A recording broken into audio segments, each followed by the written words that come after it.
And welcome back to the week of who would win. From Austin Torres, we have the question of who wins in a fight? Delsin Rowe from Prototype. Sorry, Infamous. Wrong stairs. Infamous.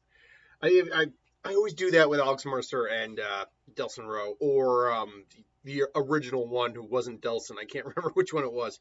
Anyway, Delsin Rowe versus Rex Salaazar. Two very similar individuals in many ways. Both are more than human. Both have had experiments. Kind of experiments. Rex more just had nanites bonded to his body on molecular level, whereas Delsin is a conduit, as it's described, an experiment gone awry that's allowed him, given him enhanced physicality, superhuman abilities. Among them was power absorption. Now, all conduits have the ability to kind of take the powers of others through touching them. They are also capable of looking through their past memories. Delsin specifically has the powers of smoke manipulation, which turned into more ember manipulation later on and flame manipulation. But then he has neon manipulation that he gained through another conduit they absorbed, which allows him to manipulate neon gas. Video manipulation, which allows him to drain the powers from television monitors and computer screens and satellite dishes. When using video, he can shoot out a stream of pixelated projectiles and rapid-fire motion similar to a Cole's bolt stream. That was Cole's, the original one. Also gaining the ability to transform himself into faint pixels, becoming invisible to his enemies for a certain amount of time. There's also concrete manipulation, which is a unique ability to have. And beyond that, he has a standard range of superhuman strength, speed, agility, durability, healing factor, parkour skills, spray paint skills. His abilities, though, are limited. He is unable to switch from a new power after he's acquired it until he's, become proficient with it. After absorbing an ability through a conduit, he's temporarily knocked unconscious due to the amount of stress it puts on his body. And then he cannot switch. Oh, God. Sorry, I just got up. He cannot switch powers on a whim. He must switch powers by absorbing energy from a different power source. For example, if he's currently has smoke and wants to use neon, he must absorb neon to replace it. For the same reason, he can't use multiple powers in a row. Rex, on the other hand, is what's considered an Evo. Basically, someone that has nanites within their body. All of Earth and the generator Rex Earth is on some level an Evo. He's able to control his nanites at will, though, generating and creating various machines, manipulating his body, communicating with technology, like using technopathy. He's also able to cure other Evos. Machine manifestation, he can just do God knows how many conjuring of machines. This also enhances physicality and to varying degrees, including durability, physical strength. It has a healing factor in hyper-adaptable nanites. The nanites themselves can cure him of poison from a sea urchin. He's revealed the nanites can counteract and knock out gas. However, the same gas that was used earlier for the nanite removal treatment, so it's a little up in the air how that worked. Otherwise, most of his abilities don't really matter in the grand scheme of things. However, once he gained complete control over 5 meta nanites, he temporarily became the most powerful being in the universe and was granted godhood with the Dominion code. Glowing eyes, Rex could form a blue dome around him and quickly levitate into space.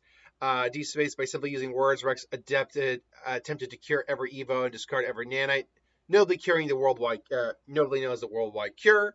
However, after this, his godlike power uses godlike powers to spread the worldwide cure to all Evos. He later ordered the meta nanites to deactivate himself to ensure they can never be used again. Basically, this is a form he can never access again.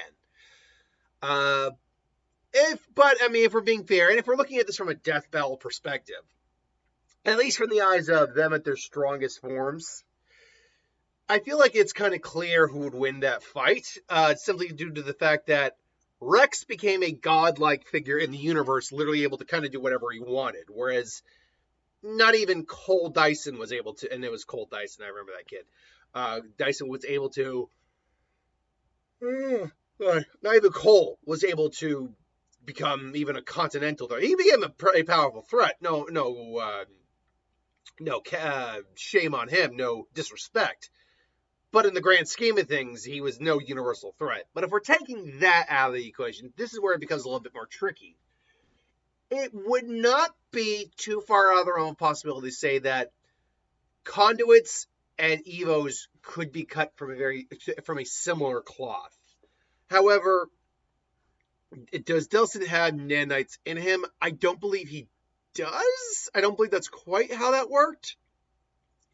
But give me 1 second to look at the back. I have the backstory up here, so I'm just let's see. A successor of Cole McGrath. Sorry, not Cole Delsin. Cole McGrath. After living and being considered alone alive, blah blah blah. Discovered he's a conduit. Okay, a conduit. Let me just do conduits have because if conduits have nanites in them, then them and evos are more or less the same. They're cut from the same cloth. So that didn't really be a deciding factor in this fight, depending on how it goes. Conduits are bioterror subspecies of human possess superhuman gene abilities afforded them by presence of the conduit gene. All right, they do not have nanites, which means they are not cut from the same cloth. So that also means that they shouldn't be able to interact with each other in the same way. Delsin cannot steal abilities from Rex. Rex cannot manipulate Delsin. So it really just comes down to who's got the better kit under their belt at that point. And unfortunately for Rex, he does come up a little short here, at least in terms of variety. Because he has a lot of machinery that he can create. He can create firearms as far as I know. But Delsin has literally concrete manipulation, smoke and fire manipulation. He has neon manipulation, video manipulation. He's got a lot more variety. However, what's going to hurt him in the long haul in this fight is the fact that he needs to recharge or go to a different energy source in a fight to switch. Whereas his original infamous Cole didn't have to do that as much. You could, I believe, just rotate them. You still had to choose the power you had to go with, but I believe you could rotate through them more easily. Here, you actually have to find the energy source, take the energy from it, and use it.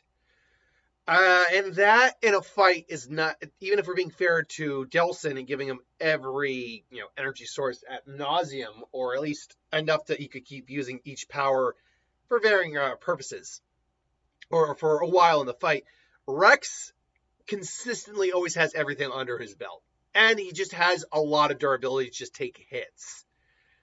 So even though Delsin certainly has more variety because of the different types of fighting styles he can use, ultimately I'd say that Rex would probably overwhelm him. It would probably be a lot of long-range fighting, which is what Delsin kind of does. He can't fight hand-to-hand, but Rex would beat him in the hand-to-hand fight. Just raw power alone would beat him.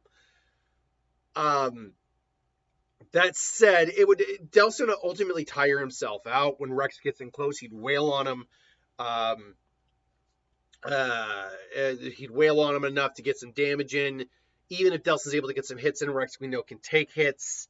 So, in the long term, it's a battle of attrition that Rex is just simply going to win.